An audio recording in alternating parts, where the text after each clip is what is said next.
Normal ಆಗಿ branded ₹100 medicine ಇದ್ರೆ generic ಅಲ್ಲಿ ನಿಮಗೆ ₹30 ವರೆಗೂ ಸಿಗ್ತೈತಿ. ಹಂಗಾಗಿ ನೀವು ಒಂದು ₹100ಗೆ ₹70 ವರೆಗೂ ಉಳಿತಾಯ ಮಾಡ್ಬೋದು.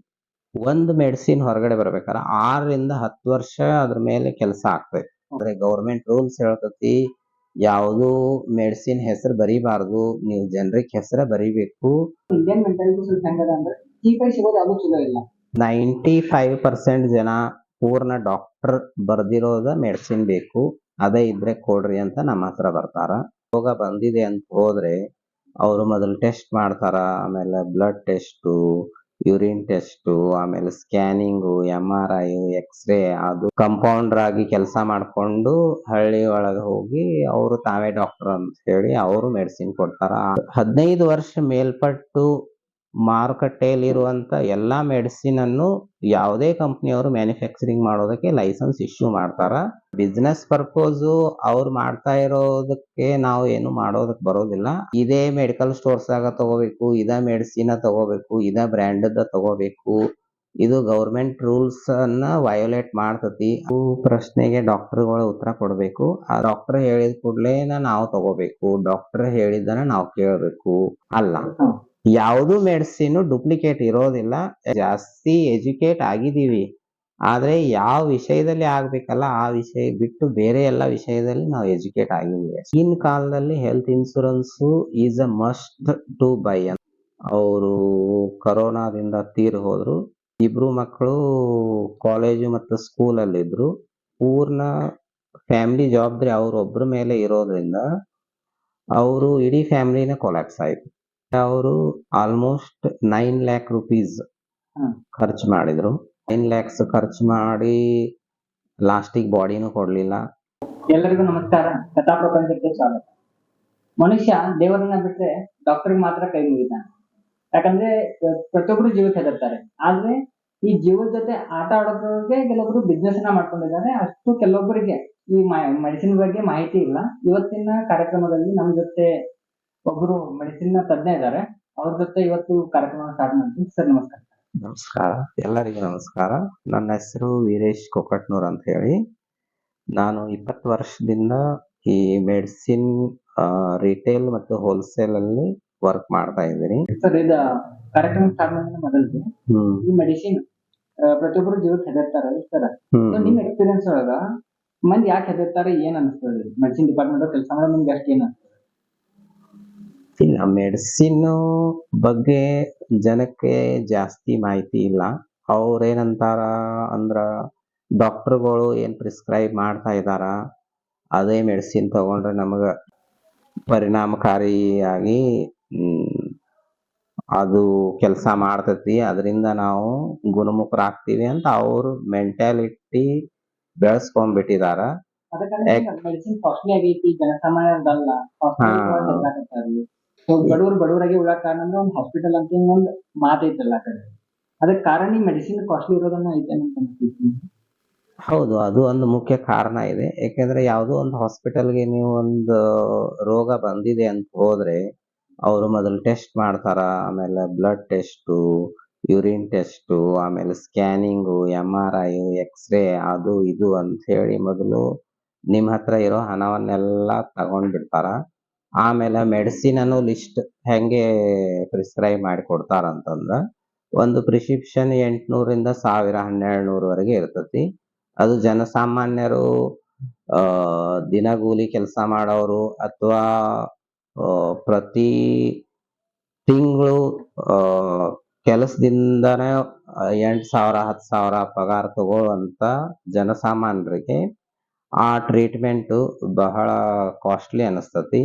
ಅದಕ್ಕೆ ಅವ್ರು ಏನ್ ಮಾಡ್ತಾರ ಅಂದ್ರ ನೇರವಾಗಿ ಮೆಡಿಕಲ್ ಸ್ಟೋರ್ಸಿಗೆ ಹೋಗಿ ಅಲ್ಲಿ ಮೆಡಿಸಿನ್ ತಗೊಳ್ಳೋದು, ಅಥವಾ ಬೇರೆ ಯಾವುದೋ ಕ್ವ್ಯಾಕ್ ಡಾಕ್ಟರ್ಸ್ ಅಂತೀವಿ, ಅಂದ್ರೆ ಸುಮ್ಮನೆ ಹಂಗೆ ಕಂಪೌಂಡರ್ ಆಗಿ ಕೆಲಸ ಮಾಡ್ಕೊಂಡು ಹಳ್ಳಿ ಒಳಗೆ ಹೋಗಿ ಅವರು ತಾವೇ ಡಾಕ್ಟರ್ ಅಂತ ಹೇಳಿ ಅವರು ಮೆಡಿಸಿನ್ ಕೊಡ್ತಾರ. ಆ ಟೈಪ್ ಮೆಡಿಸಿನ್ ತಗೊಂಡು ಅದ್ರೊಳಗ ಅವರು ಕಡಿಮೆ ಆಗಲ್ದೇನೆ, ಗುಣಮುಖರಾಗದೇನೆ ರೋಗ ಹೆಚ್ಚು ಮಾಡ್ಕೊಂಡು ದೊಡ್ಡ ಹಾಸ್ಪಿಟ್ಲ್ ಹೋಗಿ ಲಾಸ್ ಮಾಡ್ಕೊಂತಾರ.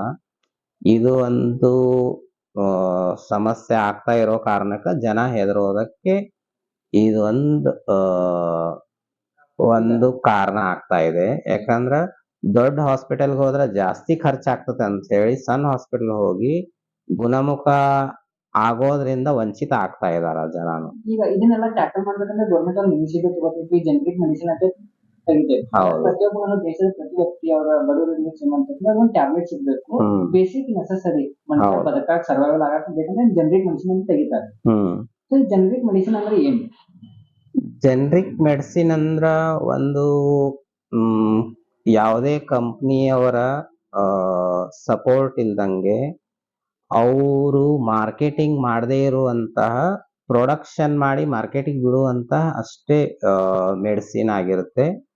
ಇದು ಎಲ್ಲ ರೀತಿಯಿಂದಲೂ ಗೌರ್ಮೆಂಟ್ ರೂಲ್ಸ್ ಅಂಡ್ ರೆಗ್ಯುಲೇಷನ್ ಮುಖಾಂತರವಾಗಿ ನಿರ್ದಿಷ್ಟ ಮಾಪನದಲ್ಲೇನೆ ತಯಾರಾಗಿದ್ದಿರ್ತಾವ ಮೆಡಿಸಿನ್. ಆಮೇಲೆ ಅದು ಪ್ರತಿಯೊಂದು ಬ್ಯಾಚ್ ಅನ್ನು ಗೌರ್ಮೆಂಟ್ ಅಥರೈಸ್ಡ್ ಲ್ಯಾಬ್ ಅಲ್ಲಿ ಟೆಸ್ಟ್ ಆಗಿ ರಿಪೋರ್ಟಿಂಗ್ ಆಗಿ ಗೌರ್ಮೆಂಟ್ ಸ್ಟ್ಯಾಂಡರ್ಡ್ಸ್ ಇದೆ ಅಂತ ಪ್ರೂವ್ ಆದ್ಮೇಲೆನೆ ಮಾರ್ಕೆಟಿಗೆ ಬಿಡ್ತಾರ. ಇದು ಕಡಿಮೆ ರೇಟ್ ಇರೋದಕ್ಕ ಕಾರಣ ಇಲ್ಲಿ ಯಾವುದೇ ರೀತಿಯಾಗಿ ಯಾರು ಮಧ್ಯವರ್ತಿಗಳು ಇಲ್ಲ. ನೇರವಾಗಿ ಕಂಪ್ನಿಯಿಂದ ಮೆಡಿಕಲ್ ಸ್ಟೋರ್ಸ್ಗೆ ಅಥವಾ ನೇರವಾಗಿ ಗ್ರಾಹಕರಿಗೆ ಮುಟ್ಟೋ ಹಾಗೆ ಅದು ಸಪ್ಲೈ ಆಗುತ್ತೆ. ಇದನ್ನ ಯಾರು ಪ್ರಚಾರ ಮಾಡೋದಿಲ್ಲ. ಡಾಕ್ಟರ್ಗೆ ಹೋಗಿ ಇದೇ ಮೆಡಿಸಿನ್ ಅನ್ನು ನೀವು ಪ್ರಿಸ್ಕ್ರೈಬ್ ಮಾಡ್ರಿ ಅಂತ ಹೇಳಿ ಅವರು ಅಲ್ಲಿ MR ರೀತಿಯಾಗಿ ಅಥವಾ ಬೇರೆ ಯಾವುದೋ ಒಂದು ರೀತಿಯಾಗಿ ಡಾಕ್ಟರ್ ಜೊತೆ ಕಮಿಟ್ಮೆಂಟ್ ಆಗದೇನೆ ಇದು ಮಾರ್ಕೆಟಿಗೆ ಬರೋದ್ರಿಂದ ಇದರದ್ದು ಪ್ರೈಸಸ್ ಕಡಿಮೆ ಇರ್ತಾವ. ಓಕೆ, ಈಗ ನಾವು ಜನರಿಕ್ ಅಂತ ಬಂದಾಗ ಹ್ಮ್. ಬ್ರ್ಯಾಂಡ್ ಅಂತ ಒಂದ್ ಕಡೆ ಅದಾವ್ರಿ, ಬ್ರ್ಯಾಂಡ್ ಟ್ಯಾಬ್ಲೆಟ್ಸ್ ಅದಾವ, ಇನ್ನೊಂದ್ ಕಡೆ ಜನರಿಕ್. ಡಿಫರೆನ್ಸ್ ಏನದ ಸರ್? ಮಂದಿ ಯಾಕೆ ಬ್ರ್ಯಾಂಡ್ ಜಾಸ್ತಿ ಹೋಗ್ತಾರೆ? ಡಿಫ್ರೆನ್ಸ್ ಅಂದ್ರ ಕಂಪ್ನಿ ಏನಾಗ್ತತಿ, ಅವರು ಟೆಕ್ನಾಲಜಿಕಲಿ ಅಡ್ವಾನ್ಸ್ ಇರ್ತಾರ. ಅವರು ಹೊಸ ಮಾಲಿಕ್ಯೂಲ್ ಅನ್ನು ತಗೊಂಡ್ ಬರೋದಕ್ಕೆ ಕೋಟ್ಯಾಂತರ ರೂಪಾಯಿಯನ್ನು ಖರ್ಚು ಮಾಡ್ತಾರ. ಆಮೇಲೆ ಹೊಸ ಹೊಸ ಮಾಲಿಕ್ಯೂಲ್ ಅನ್ನು ಇಂಟ್ರೊಡ್ಯೂಸ್ ಮಾಡೋದ್ರಲ್ಲಿ ದೊಡ್ಡ ದೊಡ್ಡ ಕಂಪ್ನಿ ಅವರು ಮುಂದಿರ್ತಾರ.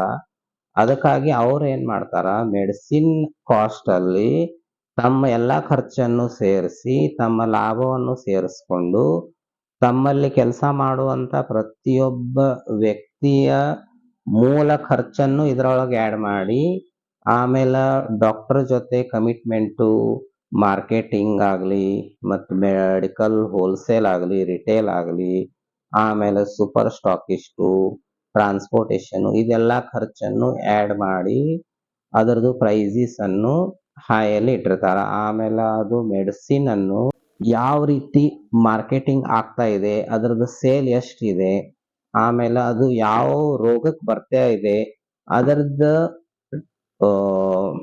ಮಾರ್ಕೆಟ್ ಅಲ್ಲಿ ಎನ್ಕ್ವೈರಿ ಎಷ್ಟಿದೆ, ಅದು ಮಂತ್ಲಿ ಎಷ್ಟು ಸೇಲ್ ಆಗ್ತತಿ, ಇಯರ್ಲಿ ಎಷ್ಟು ಸೇಲ್ ಆಗ್ತತಿ, ಅದರದ್ದು ಬೇಸಿಸ್ ಮೇಲೆ ಅವರು ರೇಟ್ ಫಿಕ್ಸ್ ಮಾಡಿಕೊಂಡು ಅದು ಒಂದು ಮಾರುಕಟ್ಟೆಗೆ ಬಿಡ್ತಾರ. ಆ ಕಾರಣಕ್ಕೆ ಅದರದ್ದು ಪ್ರೈಸ್ ಹೈ ಆಗಿರ್ತದೆ. ಈಗ ಹೇಳ್ಬೇಕಾದ್ರೆ ಯಾವ್ದೋ ಕಂಪ್ನಿ ಇನ್ನೊಂದು ಕೆಲಸ ಮಾಡ್ತೀವಿ, ಹೌದು. ಇನ್ವೆಸ್ಟ್ಮೆಂಟ್ ಮಾಡಬೇಕು, ಅಂದ್ರೆ ರಿಸರ್ಚ್ ಅಂಡ್ ಡೆವಲಪ್ಮೆಂಟ್ ಏನು ರೊಕ್ಕ ಬೇಕಲ್ಲ, ಅದನ್ನೆಲ್ಲಾನು ಬೇರೆ ಜನರಿಕ್ ಮೆಡಿಸಿನ್ ಅಂತ ಇದಕ್ಕೆ ಅವ್ರು ಕಾಸ್ಟ್ ಆಡ್ ಮಾಡ್ತಾರೆ expense ಹೌದು. ಮಾಡಿ. ಸೊ ಇದೇ ಕಾರಣದಿಂದ ಬ್ರ್ಯಾಂಡ್ ಕಾಸ್ಟ್ಲಿ ಕಾಣ್ತದೆ. ಹ್ಮ್ ಬಟ್ ಈ ಏನ್ ಜನರಿಕ್ ಅಂತ ಕರೀತಲ್ಲ ಮಾಲಿಕ್ಯೂಲ್ಸ್, ಇವು ಯಾವಾಗ ಒಂದ್ಸಲ ಇನೋವೇಟಿವ್ ಪ್ರಾಡಕ್ಟ್ಸ್ ಹೌದು. ಟೈಮ್ ಮಾಡಿದಾಗ ಒಂದು ಪೇಟೆಂಟ್ ಆಗಿ ಹ್ಮ್. ರಿಜಿಸ್ಟರ್ ಮಾಡ್ತಾರೆ. ಒಂದು ಎಷ್ಟೊಂದು ಸ್ಪ್ಯಾನ್ ಆಫ್ ಇಯರ್ ಇರ್ತದೆ, ಅಲ್ಲಿ ಬಿಟ್ಟರೆ ಪೇಟೆಂಟ್ ಇರ್ತದೆ. ಒಂದು ಮೆಡಿಸಿನ್ ಮಾರುಕಟ್ಟೆಗೆ ಬಿಟ್ರೆ ಒಂದ್ 10 years ವರೆಗೂ ಪೇಟೆಂಟೆಡ್ ಅಲ್ಲಿ ಇರ್ತಾವ. ಆಮೇಲೆ 15 years ಆದ್ಮೇಲೆ ಅದು ಜನರಿಕ್ ಮೆಡಿಸಿನ್ ಆಗಿ ಗೌರ್ಮೆಂಟ್ ಅವರು ಈ ಬೇರೆ ಯಾವುದೇ ಮ್ಯಾನುಫ್ಯಾಕ್ಚರರು ಅದನ್ನ ಮ್ಯಾನುಫ್ಯಾಕ್ಚರಿಂಗ್ ಮಾಡೋದಕ್ಕೆ ಲೈಸೆನ್ಸ್ ಆಥರೈಸ್ ಮಾಡ್ತೈತಿ. ಹಂಗಾಗಿ ನಮ್ಮ ಇಂಡಿಯಾದಲ್ಲಿ 15 ವರ್ಷ ಮೇಲ್ಪಟ್ಟು ಮಾರುಕಟ್ಟೆಯಲ್ಲಿರುವಂತ ಎಲ್ಲಾ ಮೆಡಿಸಿನ್ ಅನ್ನು ಯಾವುದೇ ಕಂಪ್ನಿಯವರು ಮ್ಯಾನುಫ್ಯಾಕ್ಚರಿಂಗ್ ಮಾಡೋದಕ್ಕೆ ಲೈಸೆನ್ಸ್ ಇಶ್ಯೂ ಮಾಡ್ತಾರ.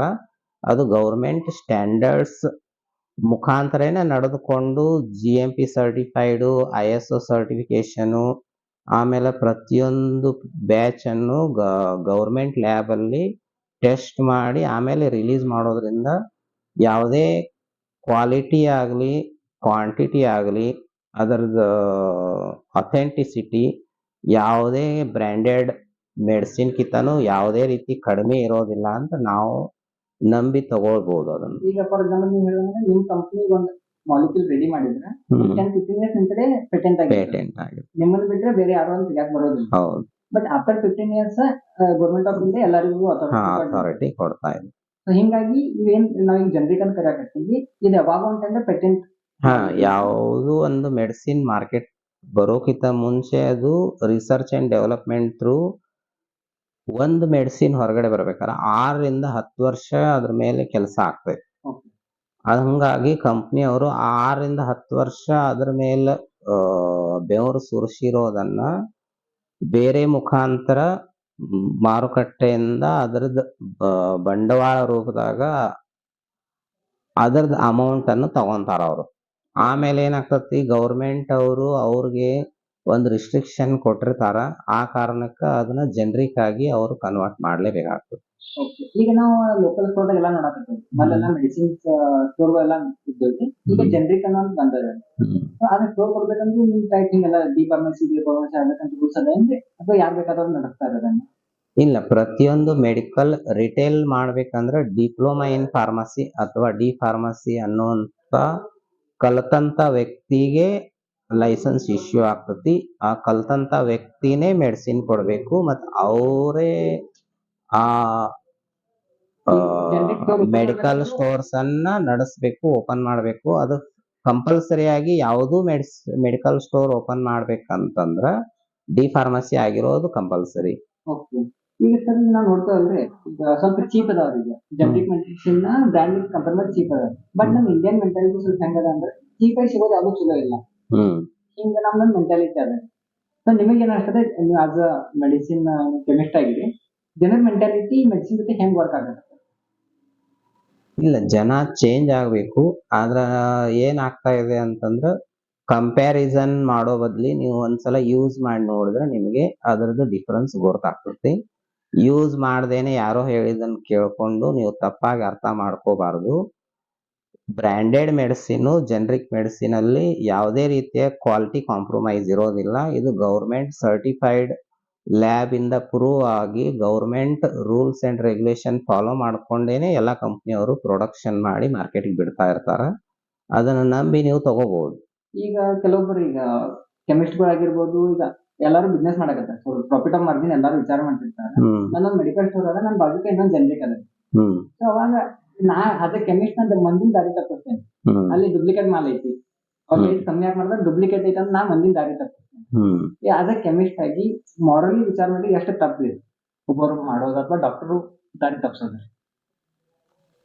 ಇದು ಅಂದ್ರೆ ಬಿಸ್ನೆಸ್ ಪರ್ಪೋಸ್ ಅವ್ರು ಮಾಡ್ತಾ ಇರೋದಕ್ಕೆ ನಾವು ಏನು ಮಾಡೋದಕ್ಕೆ ಬರೋದಿಲ್ಲ. ಆದ್ರೆ ನಾವು ಜನರಿಗೆ ಎಜುಕೇಟ್ ಮಾಡ್ಕೊಂಡು, ಜನರು ಕ್ವಶನ್ ಮಾಡ್ಕೊಂಡು ಯಾಕೆ ಅದು ಸರಿ ಇಲ್ಲ, ಯಾಕೆ ತಪ್ಪಂತಿ, ಆಮೇಲೆ ನೀನು ಅದ್ರ ಬಗ್ಗೆ ಎಷ್ಟ್ ನಿನಗ್ ನಾಲೆಜ್ ಐತಿ ಅನ್ನೋ ಕ್ವಶನ್ ನೀವು ಮಾಡೋದಕ್ಕೆ ಕಲತ್ರ ನಿಮಗ್ ಮೋಸ ಹೋಗೋದು ತಪ್ತತಿ. ಈಗ ಡಾಕ್ಟರ್ ಹೇಳ್ತಾರ, ನೀವು ನಾನ್ ಬರ್ದಿರೋದನ್ನ ಮೆಡಿಸಿನ್ ತಗೋಬೇಕು. ಆದ್ರೆ ಗೌರ್ಮೆಂಟ್ ರೂಲ್ಸ್ ಹೇಳ್ತತಿ ಯಾವುದು ಮೆಡಿಸಿನ್ ಹೆಸರು ಬರೀಬಾರ್ದು, ನೀವು ಜನರಿಕ್ ಹೆಸರ ಬರೀಬೇಕು. ಮುಂತ ಇದೇ ಮೆಡಿಕಲ್ ಸ್ಟೋರ್ಸ್ ಆಗ ತಗೋಬೇಕು, ಇದ ಮೆಡಿಸಿನ್ ತಗೋಬೇಕು, ಇದ ಬ್ರ್ಯಾಂಡ್ ತಗೋಬೇಕು. ಇದು ಗೌರ್ಮೆಂಟ್ ರೂಲ್ಸ್ ಅನ್ನ ವಯೋಲೇಟ್ ಮಾಡ್ತತಿ. ಆದ್ರೆ ಎಲ್ಲ ಡಾಕ್ಟರ್ಸ್ ಈಗ ಕಸ್ಟಮರ್ಗಳಿಗೆ ಆ ತರ ಎಜುಕೇಟ್ ಮಾಡೋದು, ಕೋರ್ಸ್ ಮಾಡೋದನ್ನ ಬಿಟ್ಟು ಯಾವ್ದು ಮೆಡಿಸಿನ್ ತಗೋರಿ ಅಂತ ಹೇಳೋದು ಉತ್ತಮ ಅಂತ ನಾನು ನಮಗೂ ಒಂದು ಎಕ್ಸಾಂಪಲ್ ನೋಡಿದ್ದೇವೆ. ಯಾವ್ದು ಟ್ಯಾಬ್ಲೆಟ್ ಡಾಕ್ಟರ್ ಬರ್ದಾರಲ್ಲ ಅದನ್ನ ತಗೋಬೇಕು ಅಂತ ಸದಾದ್ರೆ ಡಾಕ್ಟರ್ ಕೌಂಟರ್ ಇರ್ತದೆ, ಅಲ್ಲೇ ತಗೋಬೇಕು. ಬೇರೆ ಕೌಂಟರ್ ಬೇರೆ ಟ್ಯಾಬ್ಲೆಟ್ ಇದು ಸರಿಯಲ್ಲ ಅಂತ ಹೇಳ್ತಿರ್ತಾರೆ. ಸೊ ಆಸ್ ಎ ಡಾಕ್ಟರ್ ಮಂದಿಗೆ ಹೆಲ್ಪ್ ಮಾಡ್ಬೇಕಲ್ಲ, ಮಂದಿ ಹಿಂಗ್ ಮಾಡಿದ್ರೆ ಇದ್ದ ಕಾರಣಕ್ಕೆ ಸ್ವಲ್ಪ ಮಂದಿ ತ್ರಾಸ ಆಗತ್ತದ ಅಂತ ಅನಿಸ್ತದೆ. ಅದೇ ಜೊತೆ ಡಾಕ್ಟರ್ಸ್ ಮಾಲಿಕ್ಯೂಲ್ಸ್ ಯಾಕೆ ಬರೆಯಾಕತ್ತಿಲ್ಲ, ಟ್ಯಾಬ್ಲೆಟ್ ಹೆಸರು ಬರೀತಾರೆ, ಅವ್ರ ಕಂಪ್ನಿ ಬ್ರ್ಯಾಂಡ್ ಬರೀತಾರೆ, ಮಾಲಿಕ್ಯೂಲ್ಸ್ ಯಾಕೆ ಬರೆಯಾಕ ರೆಡಿ? ಇದು ಪ್ರಶ್ನೆಗೆ ಡಾಕ್ಟರ್ಗಳು ಉತ್ತರ ಕೊಡಬೇಕು. ಆದ್ರೆ ಏನಾಗ್ತಾ ಇದೆ ಅಂದ್ರೆ ಮಾರ್ಕೆಟಿಂಗ್ ಗಿಮಿಕ್ ಆಗಿದೆ. ಅದು ಎಲ್ಲಾ ಕಂಪ್ನಿಯವರು ಮ್ಯಾನೇಜರ್ಸು MRಗಳು ಹೋಗಿ ಅವ್ರ ಜೊತೆ ಮಾತುಕತೆ ಮಾಡ್ಕೊಂಡು ಆ ಪ್ರಾಡಕ್ಟ್ಸ್ ಬಗ್ಗೆ ಅವ್ರಿಗೆ ಮಾಹಿತಿ ಕೊಟ್ಟು ಇದೇ ಬ್ರ್ಯಾಂಡೆಡ್ ಕಂಪ್ನಿದ ಯೂಸ್ ಮಾಡೋದ್ರಿಂದ ಕಸ್ಟಮರ್ಗೆ ಹೆಲ್ಪ್ ಆಗ್ತತಿ, ಪೇಷಂಟ್ಸ್ಗೆ ಇಮಿಡಿಯೇಟ್ ರಿಲೀವ್ ಸಿಗ್ತತಿ ಅಂತ ಹೇಳಿ ಅವರು ಒಂದ್ ಸ್ವಲ್ಪ ಮಾರ್ಕೆಟಿಂಗ್ ಮಾಡ್ತಾರ. ಅದು ತಪ್ಪಂತ ಹೇಳೋದಿಲ್ಲ. ಆದ್ರೆ ಅದರಿಂದ 4 ಜನಕ್ಕೆ ಲಾಸ್ ಆಗ್ತಾ ಇದೆ ಅಂದ್ರೆ ಆ ಪ್ರಾಕ್ಟೀಸ್ ಅನ್ನ ತಪ್ಪಿಸ್ಬೇಕು. ಗೌರ್ಮೆಂಟ್ ಅವರು ಸ್ಟ್ರಿಕ್ಟ್ ಆಕ್ಷನ್ ತಗೋಬೇಕು ಅಂತ ನಾವು ಕೇಳ್ಕೋಬಹುದು. ಈಗ ಆದ್ರೆ ಒಂದು ಕಂಪನಿ ಒಂದು ರಿಸರ್ಚ್ ಅಂಡ್ ಡೆವಲಪ್ಮೆಂಟ್ ಮಾಡ್ತಾರ ಅಂತಂದ್ರೆ ಅದಕ್ಕೆ cost, employ cost, research and development cost, ಅವ್ರದ್ದು ಏನ್ ಅದಕ್ಕೆ ಆಫೀಸ್ ಎಲ್ಲ ಮಾಡಿದ್ದಾರೆ ಮಷಿನ್ ಅವನ್ನೆಲ್ಲ ಆಡ್ ಮಾಡ್ತಾರೆ ಮೆಡಿಸಿನ್ಸ್. ಸೊ ಸಿಮಿಲರ್ಲಿ ಡಾಕ್ಟರ್ ಅನ್ನೋ ಅವ್ರಿಗೆಲ್ಲ ಜನರಿಕ್ ಬರೋದ್ರು ಅಂತಂದ್ರೆ ಅವ್ರಿಗೆ ಅಷ್ಟೊಂದು ಪ್ರಾಫಿಟ್ ಸಿಗೋದಿಲ್ಲ. ಸೊ ಅವರು ಬಿಲ್ಡಿಂಗ್ ಕಟ್ಟಬೇಕು, ಅವರೆಲ್ಲ ಮುಂದೆಲ್ಲ ಬಿಸ್ನೆಸ್ ಡೆವಲಪ್ಮೆಂಟ್ ಮಾಡ್ಬೇಕು, ಎಂಪ್ಲಾಯ್ ಕಾಸ್ಟ್ ನೋಡ್ಕೋಬೇಕು, ಅವ್ರಿಗೆ ಇನ್ಫ್ರಾಸ್ಟ್ರಕ್ಚರ್ ಎಲ್ಲ ಇಂಪ್ರೂವ್ ಮಾಡ್ಬೇಕಂತ. ಸೊ ಅವರು ಇದನ್ನ ಮಾಡಾಕತ್ತಾರೆ. ಬಟ್ ಎಲ್ಲೋ ಒಂದ್ ಕಡೆ ನಾವು ಟಾರ್ಗೆಟಿಗೆ ಬಂದ್ ಹತ್ತಿ ಈ ಮೆಡಿಸಿನ್ ಡಿಪಾರ್ಟ್ಮೆಂಟ್ ಮಾನವೀಯತೆ ಸಹಾಯತದ ಟಾರ್ಗೆಟ್ ಪ್ರಾಫಿಟ್ ಎಲ್ಲ ನೋಡ್ಕೊಂತ ಹೋಗಿ ಇಲ್ಲ, ಪ್ರಾಫಿಟ್ ಮಾಡ್ಲೇಬಾರದು, ಪ್ರಾಫಿಟ್ ಕಡೆ ನೋಡ್ಬಾರ್ದು ಅಂತಲ್ಲ. ಆದ್ರೆ ಇಲ್ಲಿ ಹೆಂಗೈತಿ, ಸೇವಾ ಮನೋಭಾವ ಇರ್ಬೇಕು, ಆಮೇಲೆ ಮಾನವೀಯತೆಯನ್ನು ಉಳಿಸ್ಬೇಕು ಅಂತಂದ್ರ ಒಂದ್ ಸ್ವಲ್ಪ ಜನ ಎಜುಕೇಟ್ ಆಗಿ ಕ್ವಶನ್ ಮಾಡ್ಬೇಕು. ಮೂಲವಾಗಿ ತಪ್ತಾ ಇರೋದು ಎಲ್ಲಿ ಅಂದ್ರೆ ಡಾಕ್ಟರ್ ಹೇಳಿದ ಕೂಡ್ಲೇನ ನಾವು ತಗೋಬೇಕು, ಡಾಕ್ಟರ್ ಹೇಳಿದ್ದನ ನಾವು ಕೇಳಬೇಕು, ಡಾಕ್ಟರ್ ಹೇಳಿದ ಮ್ಯಾಲ ನಾವ್ ಅವ್ರ ಕ್ವಶನ್ ಕೇಳಬಾರ್ದು. ಡಾಕ್ಟರ್ ಅಂದ್ರ ದೇವರು ಅಂತ ಹೇಳಿ ಪೂಜೆ ಮಾಡುವಂತ ನಮ್ ದೇಶದಲ್ಲಿ ಕ್ವಶನ್ ಯಾಕೆ ಮಾಡ್ಬೇಕು ಅಂತ ನಾವು ಕೇಳಲ್ದ ಇರೋದಕ್ಕೇನೆ ನಾವು ಈ ರೀತಿಯಾಗಿ ಸಫರ್ ಆಗ್ತಾ ಇದೀವಿ. ಯಾವಾಗ ನೀವು ಕ್ವಶನ್ ಮಾಡೋದಕ್ಕೆ ಸ್ಟಾರ್ಟ್ ಮಾಡ್ತೀರಿ ಅವಾಗ ಈ ಮನೋಭಾವದಿಂದ ಹೊರಗ್ ಬರ್ತೀರಿ. ಆಮೇಲೆ ನಿಮಗ್ ಆಗ್ತಾ ಇರೋ ಮೋಸದಿಂದನೂ ಹೊರಗ್ ಬರ್ತೀರಿ. ಆಮೇಲೆ ಈಗೇನ್ ಮೆಡಿಸಿನ್ ಕಾಸ್ಟ್ ಆಗ್ಲಿ, ಟ್ರೀಟ್ಮೆಂಟ್ ಕಾಸ್ಟ್ ಆಗ್ಲಿ, ಆಮೇಲೆ ಅವರು ನಿಮಗೆ ಅನ್ನೆಸೆಸರಿ ಚಾರ್ಜಸ್ ಏನ್ ಮಾಡ್ತಾ ಇದಾರೆ ಅದರಿಂದ ನೀವು ಹೊರಗೆ ಬರ್ಬೇಕಂತಂದ್ರ ನೀವು ಫಸ್ಟ್ ಎಜುಕೇಟ್ ಆಗಿರ್ಬೇಕು. ಆಮೇಲೆ ಕ್ವಶನ್ ಕೇಳೋದಕ್ಕೆ ನೀವು ಸ್ಟಾರ್ಟ್ ಮಾಡಿದ್ರ ಅವರು ನಿಮಗ ಒಂದು ಒಳ್ಳೆ ರೀತಿ ತಗೊಂಡು ಅದನ್ನ ನಿಮಗ ಮಾಹಿತಿ ಕೊಟ್ಟು ಅದು ಆಕ್ಚುಲ್ ಆಗಿ ಆ ಟೈಪ್ ಇದೆ ಅನ್ನೋ ಒಂದು ಕನ್ವಿನ್ಸ್ ಆದ ನೀವು ಮುಂದೆ ಹೋಗ್ಬೋದು. ಇಲ್ಲ ಅಂದ್ರೆ ನೀವು ತಗೊಂಡ್ ಹೋಗಿರೋ ಮೆಡಿಸಿನ್ಗೆ ಅವರು ಒಪ್ಲೇಬೇಕಾಗ್ತತಿ. ಇಲ್ಲ ಅಂದ್ರೆ ನೀವು ಅವ್ರಿಗೆ ಇಲ್ಲಪ್ಪ ನೀವು ಬರ್ದು ಕೊಡ್ರಿ, ಈ ಮೆಡಿಸಿನ್ ನಡೆಯೋದಿಲ್ಲ ಅಂತ ಹೇಳಿ ನಾವು ಮುಂದೆ ವಿಚಾರ ಮಾಡ್ತೀವಿ ಅಂತ ನೀವು ಅವ್ರಿಗೆ ಒಂದ್ಸಲ ಅನ್ಕೊಂಡ್ರೆ ಅಂದ್ರೆ ಅವರು ನಿಮಗೆ ಆಮೇಲೆ ಆ ಟೈಪ್ ಆಗಿ ಹೇಳೋದಕ್ಕೆ ಬರೋದಿಲ್ಲ. ಈಗ ಜೀವ ಹೊಂಟಿದ್ರೆ ಅಂಜೆ ಡಾಕ್ಟರ್ ಇರುತ್ತೆ, ಡಾಕ್ಟರ್ ದೇವ್ರ ಅಂತ ನಾವು ಕೈ ಮುಗಿದ್ ಬಿಟ್ಟಿರ್ತೇವೆ, ಅವ್ರು ನಮ್ಗೆ ಬಿಟ್ಟಿರ್ತೇವೆ ನಾವು. ಬಟ್ ಇಂಥವೆಲ್ಲ ನೋಡಿದಾಗ ನೀವು ಆಸ್ ಎ ಕೆಮಿಸ್ಟ್ ನೀವು ಮೆಡಿಕಲ್ ಫೀಲ್ಡ್ ಮೆಡಿಸಿನ್ ಎಲ್ಲ ಕೊಟ್ಟರಿ ಮಾಡ್ತಾ ಇಲ್ಲ ರೀ.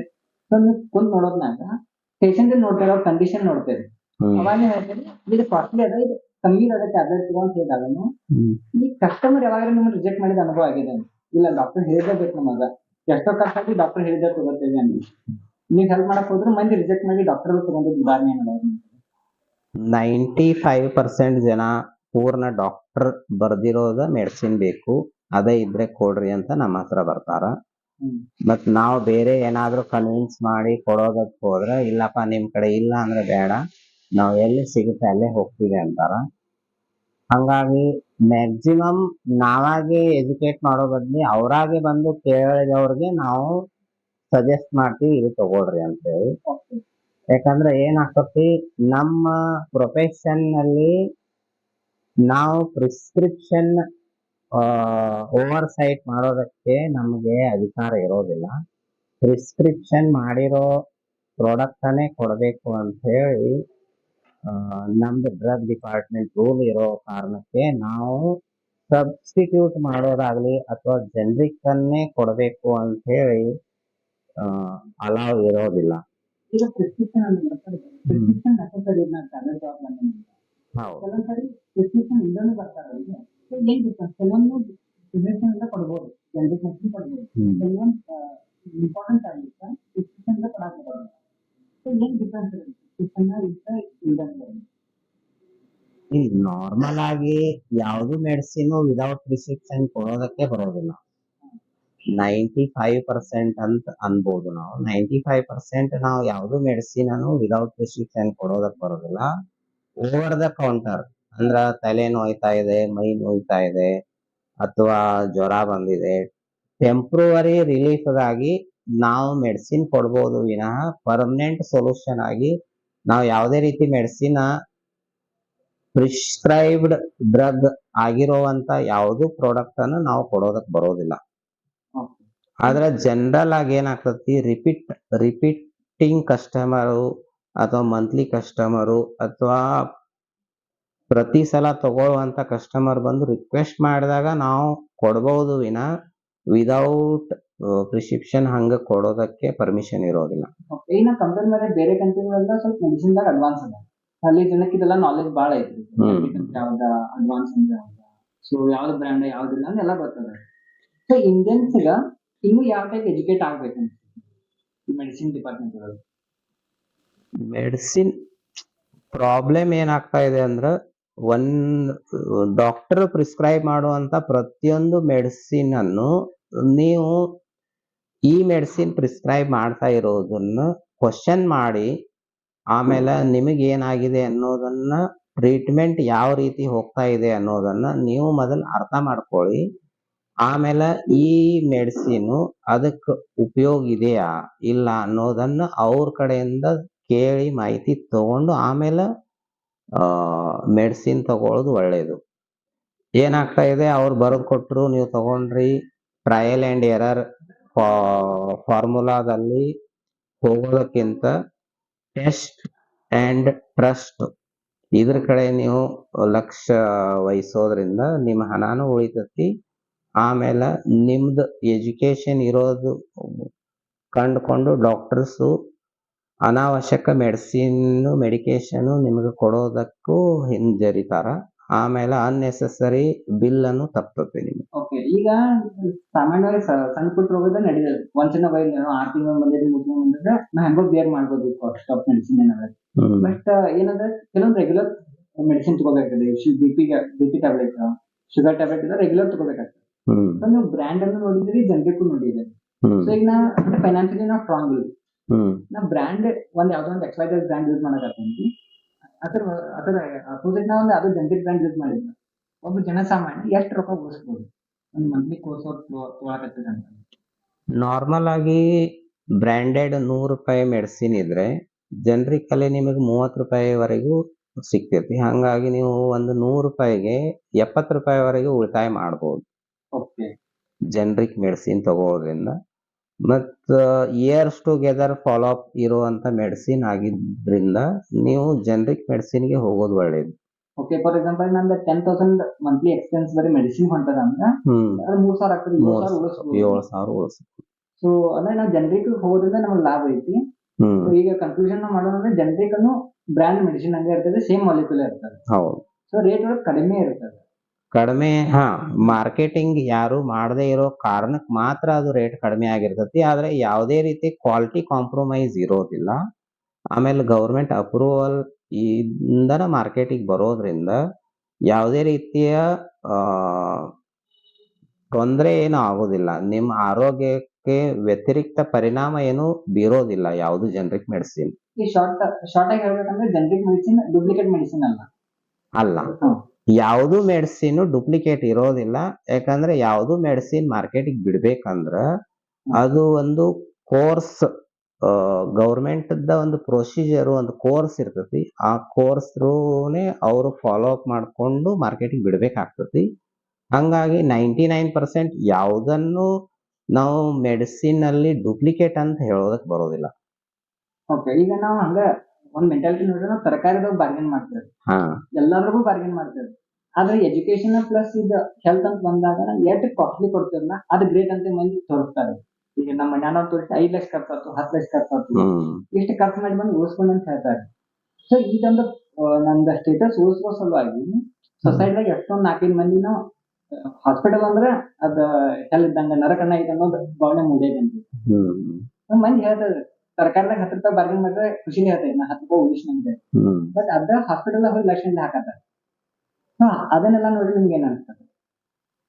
ಸೊ ಎಜುಕೇಶನ್ ಇಲ್ಲದೆ ಇರೋದೇ ಕಾರಣ. ಯಾಕಂದ್ರೆ ನಾವು ಜಾಸ್ತಿ ಕಲಿತಾ ಇದೀವಿ, ಜಾಸ್ತಿ ಎಜುಕೇಟ್ ಆಗಿದೀವಿ, ಆದ್ರೆ ಯಾವ ವಿಷಯದಲ್ಲಿ ಆಗ್ಬೇಕಲ್ಲ ಆ ವಿಷಯ ಬಿಟ್ಟು ಬೇರೆ ಎಲ್ಲ ವಿಷಯದಲ್ಲಿ ನಾವು ಎಜುಕೇಟ್ ಆಗಿದೀವಿ ಅಷ್ಟೇ. ಏನಾಗ್ತಾ ಇದೆ, ನಿಮ್ದು ಹೆಲ್ತ್ ಅನ್ನ ನೀವು ಉಳಿಸ್ಕೊಳ್ದೇನೆ ಬರೇ ಹಣ ಗಳಿಸೋ ಕಡೆ ಬೆನ್ನು ಹತ್ತಾ ಇದ್ರಿ ಎಲ್ಲಾರು. ನಿಮ್ಗ ಆರೋಗ್ಯದ ಕಡೆ ಸ್ವಲ್ಪನಾದ್ರೂ ಕಾಳಜಿ ಇದ್ರೆ ಸ್ವಲ್ಪ ಆರೋಗ್ಯದ ದೃಷ್ಟಿಯಲ್ಲೂ ನೀವು ಒಂದ್ ಸ್ವಲ್ಪ ಎಜುಕೇಟ್ ಆಗ್ಬೇಕು. ಅದರಿಂದ ನೀವು ಎಷ್ಟೋ ಹಣ ಉಳಿಸ್ಬೋದು. ಈಗ ಮೆಡಿಸಿನ್ ಹಾಸ್ಪಿಟಲ್ ಎಲ್ಲ ಖರ್ಚು ಹೆಚ್ಚಾಗಿರೋದು ನೋಡ್ರಿ, ಹ್ಮ್. ಈಗ ಒಂದು ಬೈಕ್ ಒಂದು ಇನ್ಶೂರೆನ್ಸ್ ಮಾಡಿಸ್ಕೊತೀವಿ ನಾವು. ಹ್ಮ್ ಬಟ್ ಹೆಲ್ತ್ ಇನ್ಶೂರೆನ್ಸ್ ಅವೇರ್ನೆಸ್ ತುಂಬಾ ಕಡಿಮೆ ಇದೆ. ಹ್ಮ್ ಸೊ ನೀವು ಎಕ್ಸಾಂಪಲ್ ನೀವು ನೋಡಿರ್ಬೋದು, ಕೋವಿಡ್ ನನ್ನ ಫ್ರೆಂಡ್ ಒಬ್ಬಿದ್ದ, ಅವ್ರ ಅಪ್ಪ ತಿರ್ಕೊಂಡಾಗಿ ಅವ್ರದ್ದು ಇಷ್ಟು ವರ್ಷದ ಸೇವಿಂಗ್ಸ್ ಎಲ್ಲ ಒಂದೇ ದಿವಸ ಹೋಗ್ಬಿಟ್ಟು ಹಾಸ್ಪಿಟಲ್ ಬಿಲ್. ಹೌದು. ಸೊ ಹೆಲ್ತ್ ಇನ್ಶೂರೆನ್ಸ್ ಎಷ್ಟು ಇಂಪಾರ್ಟೆಂಟ್ ಅದೇ ಕೆಮಿಸ್ಟ್ ಮಂದಿನೆಲ್ಲ ನೋಡಿದ್ದು ಎಕ್ಸ್ಪೀರಿಯನ್ಸ್. ಇಲ್ಲ, ಈಗಿನ ಕಾಲದಲ್ಲಿ health insurance is a must to buy ಅಂತ ನಾ ಅಂತೀನಿ. ಯಾಕಂದ್ರೆ ಪ್ರತಿಯೊಬ್ಬರಿಗೂ ಹೆಲ್ತ್ ಇನ್ಶೂರೆನ್ಸ್ ಇದ್ರೆ ಮುಂದೊಂದಿನ 10 ಲಕ್ಷ 15 ಲಕ್ಷ ಅಂತ ಏನು ಖರ್ಚು ಬರಬಹುದು ಅಂತ ನಿಮಗೆ ಸಂಭವನೀಯ ಖರ್ಚ ಅಂತ ಅನ್ಬೋದು. ಅದನ್ನ ಆ ಒಂದ್ 3,000 5,000 ಇನ್ವೆಸ್ಟ್ಮೆಂಟ್ 10,000 ಇನ್ವೆಸ್ಟ್ಮೆಂಟ್ ಅಲ್ಲಿ ನೀವು ಅದನ್ನು ತಪ್ಪಿಸ್ಕೊಂಡು ಇನ್ಶೂರೆನ್ಸ್ ಇರೋದ್ರಿಂದ ಒಂದ್ ಸ್ವಲ್ಪ ಆರಾಮ ನೆಮ್ಮದಿಯಾಗಿ ಬದುಕಲಿಕ್ಕೆ ನಮಗೆ ಅನುಕೂಲ ಆಗ್ತದೆ. ಯಾವ್ದಾರ ಎಕ್ಸಾಂಪಲ್ ಅದೇ ಸಿಂಗಲ್ ಹ್ಯಾಂಡೆಡ್ ಒಬ್ಬ ಮನುಷ್ಯ ಅರ್ನಿಂಗ್ ಇರ್ತಾನ, ಅವಂಗ ಏನಾಗ್ಬಿಡ್ತದೆ ಫ್ಯಾಮಿಲಿ ಕೊಲಾಪ್ಸ್ ಆಗಿರ್ತದೆ. ಯಾಕಂದ್ರೆ ಅವಂದ ಅರ್ನಿಂಗ್, ಹೆಲ್ತ್ ಇನ್ಶೂರೆನ್ಸ್ ಇಲ್ಲ, ಬ್ಯಾಕಪ್ ಇಲ್ಲ, ಸಡನ್ಲಿ ಹೋದಾಗ ಅವ್ರ ಫ್ಯಾಮಿಲಿ ಎಷ್ಟು ಸಫರ್ ಆಗ್ತದೆ. ಇದೆ ನಮ್ಮ ಕಲೀಗ್ ಒಬ್ರು ಮೆಡಿಕಲ್ ಸ್ಟೋರ್ಸ್ ಅವರೇ ಇದ್ರು. ಅವರು ಕರೋನಾದಿಂದ ತೀರ್ ಹೋದ್ರು. ಇಬ್ರು ಮಕ್ಕಳು ಕಾಲೇಜು ಮತ್ತು ಸ್ಕೂಲಲ್ಲಿ ಇದ್ರು. ಆಮೇಲೆ ನೇರವಾಗಿ ಪೂರ್ಣ ಫ್ಯಾಮಿಲಿ ಜವಾಬ್ದಾರಿ ಅವ್ರೊಬ್ರ ಮೇಲೆ ಇರೋದ್ರಿಂದ ಅವರು ಇಡೀ ಫ್ಯಾಮಿಲಿನ ಕೊಲಾಪ್ಸ್ ಆಯ್ತು. ಯಾಕಂದ್ರೆ ಪೂರ್ಣ ಇನ್ಕಮ್ಮನೇ ಸ್ಟಾಪ್ ಆಗಿ ಹೋಯ್ತು. ಯಾಕಂದ್ರೆ ಮನೆಯಲ್ಲಿ ಅವ್ರ ಮದರ್ ಇದ್ರು, ಅವ್ರ ಮಿಸ್ಸಸ್ ಇದ್ರು, ಇಬ್ರು ಹುಡುಗರು ಇದ್ರು. ಅವರು ಎಜುಕೇಶನ್ದು ಯಾವುದು ವ್ಯವಸ್ಥೆ ಅವ್ರು ಮಾಡ್ಕೊಂಡಿದ್ದಿಲ್ಲ. ಯಾಕಂದ್ರೆ ಪೂರ್ಣ ಪ್ರಮಾಣದಲ್ಲಿ ಮೆಡಿಕಲ್ ಸ್ಟೋರ್ಸ್ ಅಲ್ಲೇ ಅವ್ರು ನಿಂತ್ಕೋತಿದ್ರು. ಇನ್ಕಮ್ ಅನ್ನು ಕಡಿಮೆ, ಯಾಕಂದ್ರೆ ಅವರು ಬೇರೆ ಅವ್ರ ಶಾಪ್ ಅಲ್ಲಿ ವರ್ಕ್ ಮಾಡ್ತಾ ಇದ್ರು. ಆ ಕಾರಣಕ್ಕಾಗಿ ಸ್ವಂತ ಮನೆ ಇದೆ ಅನ್ನೋದ್ ಬಿಟ್ರೆ ಅವ್ರದ್ದು ಇಡೀ ಫ್ಯಾಮಿಲಿನೇ ಕೊಲಾಪ್ಸ್ ಆಯ್ತು. ಎಲ್ಲೊಂದು ಒಂದು ಹೆಲ್ತ್ ಇನ್ಶೂರೆನ್ಸ್ ಇತ್ತು ಅಂತಂದ್ರ ಅಥವಾ ಒಂದು ಲೈಫ್ ಇನ್ಶೂರೆನ್ಸ್ ಇತ್ತು ಅಂತಂದ್ರೆ ಅವ್ರ ಫ್ಯಾಮಿಲಿ ಸೇವ್ ಮಾಡ್ಬೋದಿರ್ತದಲ್ಲ.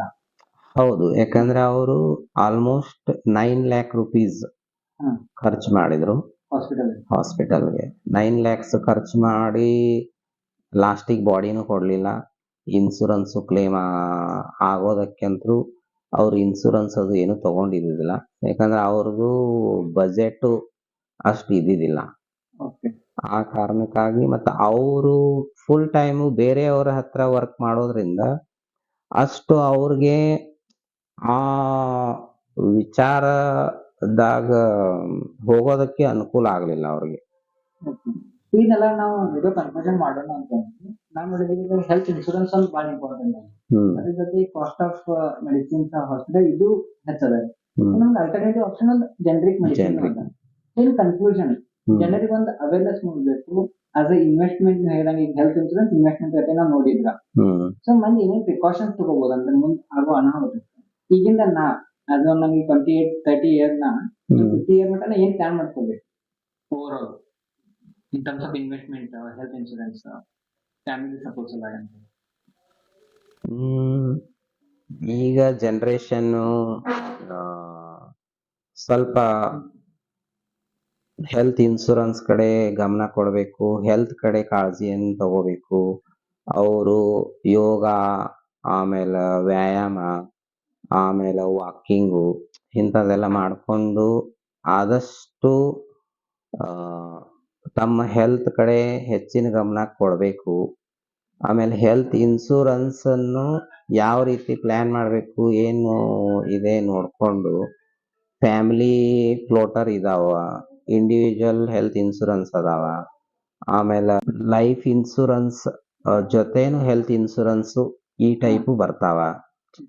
ಇದು ನೀವು ಪ್ಲಾನ್ ಮಾಡ್ಕೊಂಡು ಆಮೇಲೆ ಅಡ್ವೈಸರ್ ಜೊತೆ ಮಾತಾಡ್ಕೊಂಡು ಆಮೇಲೆ ನಿಮ್ದು ಇನ್ಕಮ್ ಸೋರ್ಸ್ ಅನ್ನು ಹೆಂಗ್ ಡಿವೈಡ್ ಮಾಡಬೇಕು, ಆಮೇಲೆ ಫ್ಯೂಚರ್ಗಾಗಿ ಎಷ್ಟು ಉಳಿಸ್ಕೋಬೇಕು, ಆದಷ್ಟು ನೀವು ಅಡ್ವೈಸರ್ ಜೊತೆ ಹೆಚ್ಚಿನ ಇಂಟ್ರಾಕ್ಷನ್ ಮಾಡ್ಕೊಂಡು ಮಾಹಿತಿಯನ್ನು ತಗೊಂಡು ಒಂದು ಡಿಸಿಷನ್ ತಗೊಳ್ಳೋದು ಒಳ್ಳೇದು. ಈಗ ನಾವು ಒಂದ್ ಯಂಗ್ ಏಜ್ ಒಳಗೆ ನಮ್ಗೆಲ್ಲ ನಡೀತದೆ. ನಾವು ಅರ್ನಿಂಗ್ ಮಾಡಕತ್ತೀವಿ, ನಾವು ಕಾರ್ಪೊರೇಟ್ ಎಲ್ಲಾ ಮಾಡ್ಕೊಂಡು ಹೋಗ್ತೀವಿ, ನಡೆಯಲ್ಲ. ಬಟ್ ಇದೆಲ್ಲ ನಾವ್ ಎಲ್ಲಾರು ಒಂದು ಓದಿಗೆ ಹೋಗ್ತೇವಿ. ಅವಾಗ ನಮಗೆ ಈಗ ಅಷ್ಟು ಪ್ರಿಂಟ್ ಮಾಡಕ್ ಬರೋದಿಲ್ಲ. ಯಾರೊಬ್ಬ ನಮ್ಗೆ ಹೆಲ್ಪ್ ಮಾಡ್ತಾರ ಅಂತ ಗೊತ್ತಿಲ್ಲ, ಇಲ್ಲ ಅಂತ ಗೊತ್ತಿಲ್ಲ. ನಾವು ಎಲ್ಲೊಂದ್ ಕಡೆಯಿಂದ ಈಗಿನ ಯಂಗ್ ಜನರೇಷನ್ ನೋಡಿದ್ರ ಒಬ್ಬ ಮನುಷ್ಯ ಸ್ವಾರ್ಥಿಯಾಗಿ ಅವನಿಗಾಗಿ ಸ್ವಲ್ಪ ಅಮೌಂಟ್ ಉಳಿಸ್ಕೋಬೇಕಂತ ಅನಿಸ್ತದೆ. ಹಾ, ಉಳಿಸ್ಕೋಬೇಕು. ಏನಾಗ್ತಾ ಇದೆ ಅಂದ್ರೆ ಈಗ ನಿಮ್ಮ ಅರ್ನಿಂಗ್ಸ್ ಒಂದು 15% ಆದ್ರೂ ನೀವು ಎಲ್ಲಿ ಆದ್ರೂ SIP ಇನ್ವೆಸ್ಟ್ಮೆಂಟ್ ಅಂತ ಮಾಡ್ಕೋಬಹುದು, ಅಥವಾ ಶೇರ್ ಲಿಂಕ್ಡ್ ಬಾಂಡ್ ಅಲ್ಲಿ ಇನ್ವೆಸ್ಟ್ ಮಾಡೋದಾಗ್ಲಿ, ಅಥವಾ ರಿಟೈರ್ಮೆಂಟ್ ಪ್ಲಾನ್ ಇದಾವ, ಆ ಮೂಲಕವಾಗಿ ನಿಮ್ದ ಬಂಡವಾಳವನ್ನ ಸುರಕ್ಷಿತವಾಗಿ ಇಟ್ಕೊಂಡ್ರೆ ನಿಮ್ದು 55+ ಅಥವಾ 60+ ಅಲ್ಲಿ ನಿಮ್ಗ ಮೂಲವಾಗಿ ಅದು ನಿಮ್ಗೆ ಹೆಲ್ಪ್ ಮಾಡ್ತತಿ. ಯಾಕಂದ್ರೆ ಈಗಿನ ಪರಿಸ್ಥಿತಿ ಯಾವ ರೀತಿ ಹೋಗ್ತಾ ಇದೆ ಅಂತಂದ್ರ ಯಾರಿಗೂ ಯಾವುದು ಗ್ಯಾರಂಟಿಯನ್ನು ಕೊಡೋದಕ್ಕೆ ಬರೋದಿಲ್ಲ. ನಿಮ್ದ ವರ್ಕ್ ಪ್ಲೇಸ್ ಅಲ್ಲಿ ನಿಮ್ಮ ಕಲೀಗ್ಸ್ ಆಗ್ಲಿ, ನಿಮ್ಮ ಮನೆಯಲ್ಲಿ ನಿಮ್ಮ ಬ್ರದರ್ಸ್ ಸಿಸ್ಟರ್ಸ್ ಆಗ್ಲಿ, ನಿಮ್ಮ ಫಾದರ್ಸ್ ಆಗ್ಲಿ, ಅವರು ನಿಮ್ಗೆ ಹೆಲ್ಪ್ ಮಾಡ್ತಾರೆ ಅಥವಾ ನಿಮ್ಗೆ ಸಪೋರ್ಟ್ ಮಾಡ್ತಾರೆ ಅಥವಾ ನಿಮ್ಗ ಒಂದು ದಾರಿ ತೋರಿಸ್ತಾರೆ ಅಂತ ನೀವು ಅನ್ಕೊಂಡು ಹೋಗೋಕ್ಕಿಂತ ನಿಮ್ಮ ಸ್ವಂತ ಜವಾಬ್ದಾರಿಯನ್ನ ಬೆಳೆಸ್ಕೊಂಡು ಉಳಿಸ್ಕೊಂಡು ಆರ್ಥಿಕವಾಗಿ ಸಬಲತೆಗೆ ಹೋಗ್ಬೇಕು ಅಂತ ಒಂದು ಅಮೌಂಟ್ ಅನ್ನ ತೆಗೆದಿಡೋದು ಬೆಟರ್. ಈಗ ಆಮೇಲೆ ಹೆಲ್ತ್ ಇನ್ಶೂರೆನ್ಸ್ ಅದ್ರ ಜೊತೆ ಮಾಡ್ಕೊಳ್ಳೋದು ಬಹಳ ಉತ್ತಮ. ಈಗ ಈ ಕನ್ಕ್ಲೂಷನ್ ಈ ವಿಡಿಯೋ ನಾವು ಎಂಡ್ ಮಾಡೋಣ ಅಂತಂದ್ರೆ overall so medicine cost ಅಷ್ಟೊಂದಿಲ್ಲ. ನೀವು ಕೂಡ ಮಾತಾಡ್ತಾ ಇದ್ದ ಮೆಡಿಸಿನ್ ಕಾಸ್ಟ್ ಅಷ್ಟಿಲ್ಲ, ಹಾಸ್ಪಿಟಲ್ ಕಾಸ್ಟ್ ಅಷ್ಟಿಲ್ಲ. ಬಟ್ ನಾವು ಕೆಲವೊಂದ್ ಕಡೆ ಉಳಿತಾಯ ನಾವಾಗೆ ಮಾಡ್ಕೋಬೇಕು. ಪ್ಲಸ್ ಮುಂದೆ ಬರುವಂತ ಅನಾಹುತಗಳು ಈಗಿಂದ ಸೇವಿಂಗ್ ಮಾಡ್ಕೋಬೇಕು. ಇನ್ ಜನರಲ್ ನಾವ್ ಹೇಳ್ಬೇಕಂದ್ರೆ brand medicine generic medicine compare ಮಾಡಿದ್ರೆ ನಾವು ಬಾಳ ಸೇವಿಂಗ್ ಮಾಡ್ಕೋಬಹುದು. ಸೊ ಓವರ್ ಆಲ್ ನಿಮ್ ಕಡೆಯಿಂದ ರೀ ನಮ್ ವ್ಯೂವರ್ಸ್ ಲಾಸ್ಟ್ ಜನರಿಕ್ ಮೆಡಿಸಿನ್ ಯಾಕೆ ಯೂಸ್ ಮಾಡ್ಬೇಕು, ಅದ್ರಲ್ಲಿ ಏನ್ ಲಾಭ ಆಗ್ತದ, ಏನ್ ಕನ್ಫ್ಯೂಷನ್, ಅವ್ರು ಏನ್ ಉಳಿಸ್ಕೋಬಹುದು ಲೈಕ್ ನೀವು ಜನರಿಕ್ ಮೆಡಿಸಿನ್ ಯೂಸ್ ಮಾಡೋದ್ರಿಂದ ಲಾಭ ಅಂತೂ ಹಾಗೆ ಆಗ್ತತಿ. ಆಮೇಲೆ ಸ್ವಲ್ಪ ಮಾಹಿತಿ ಇಟ್ಕೊಂಡು ನೀವು ಮೆಡಿಸಿನ್ ಅನ್ನು ಬಾಯ್ ಮಾಡೋದ್ರಿಂದನೂ ಹೆಚ್ಚಿನ ಲಾಭ ಮಾಡ್ಕೋಬಹುದು. ಆದಷ್ಟು ಮೆಡಿಸಿನ್ ಖರೀದಿ ಮಾಡದೇನೆ ಆರೋಗ್ಯದ ಕಡೆ ಗಮನ ಕೊಟ್ಟು ವ್ಯಾಯಾಮ ಮಾಡೋದಾಗ್ಲಿ, ಯೋಗ ಮಾಡೋದಾಗ್ಲಿ, ಅಥವಾ ವಾಕಿಂಗ್ ಮಾಡೋದಾಗ್ಲಿ, ಅಥವಾ ಹೆಲ್ತ್ ಅನ್ನು ಉಳಿಸ್ಕೊಂಡು ಬೆಳೆಸ್ಕೊಂಡು ಹೋಗೋದೇ ನಿಮ್ಮ ಮೂಲ ಇನ್ವೆಸ್ಟ್ಮೆಂಟ್ ಆಗಿರುತ್ತೆ. ಯಾಕಂದ್ರೆ ನಿಮ್ಮ ಲೈಫ್ ಲಾಂಗ್ ನಿಮ್ ಜೊತೆ ಬರೋದು ನಿಮ್ ಹೆಲ್ತ್ ಒಂದೇ ಆಗಿರುತ್ತೆ. ಹಂಗಾಗಿ ಆದಷ್ಟು ಹೆಲ್ತ್ ಅನ್ನು ಕಾಪಾಡಿಕೊಂಡು ಉಳಿಸ್ಕೊಂಡು ಹೋಗೋ ಕಡೆ ಲಕ್ಷ್ಯ ಕೊಡ್ರಿ. ಆಮೇಲೆ ಮೆಡಿಸಿನ್ ಬಾಯ್ ಮಾಡೋದಾದ್ರ ಆದಷ್ಟು ಜನರಿಕ್ ಮೆಡಿಸಿನ್ ಅನ್ನೇ ತಗೊಳ್ಳೋದಕ್ಕೆ ಟ್ರೈ ಮಾಡ್ರಿ.